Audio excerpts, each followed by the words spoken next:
चुड़ैल की कहानी। गांव के किनारे एक पुराना उजाड़ हवेली थी जिसे लोग भूतिया हवेली कहते थे। कहते हैं वहां रात के समय एक चुड़ैल का बसेरा था। किसी ने उसे कभी ठीक से देखा नहीं था, परंतु उसकी कहानियां पूरे गांव में गूंजती थीं। लोगों का कहना था कि वह चुड़ैल रात को सफेद साड़ी पहने, खुले बालों में पायल की झंकार के साथ हवेली से निकलती थी।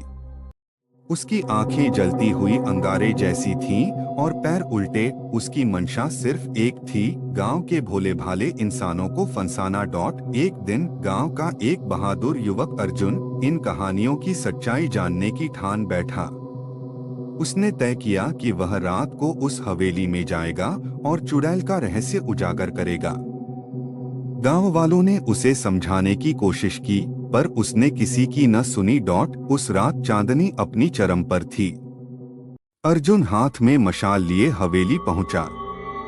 हवेली के अंदर घना सन्नाटा था। उसकी हर कदम की आवाज गूंज रही थी। तभी उसे एक स्त्री की धीमी धीमी सिसकियां सुनाई दी। वह आवाज के पीछे पीछे चल पड़ा। हवेली के सबसे पुराने कमरे में उसने एक स्त्री को देखा। सफेद साड़ी में लिपटी, लंबे खुले बालों वाली वह स्त्री रो रही थी।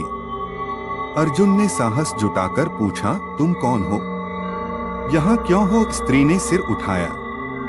उसकी आंखें लाल थीं और उसका चेहरा बिखरा। उसने धीमी आवाज में कहा, मैं इस हवेली की मालकिन थी। मेरे अपनों ने मुझे धोखा देकर मार डाला। मेरी आत्मा यहाँ बंधी है।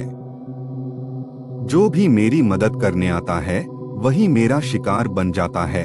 अर्जुन ने महसूस किया कि अब उसका भागना असंभव है।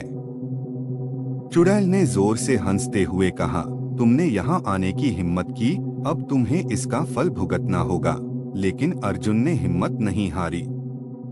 उसने अपने दादा से सुनी पुरानी कहानियां याद की और अपनी जेब से तुलसी के पत्ते निकाले।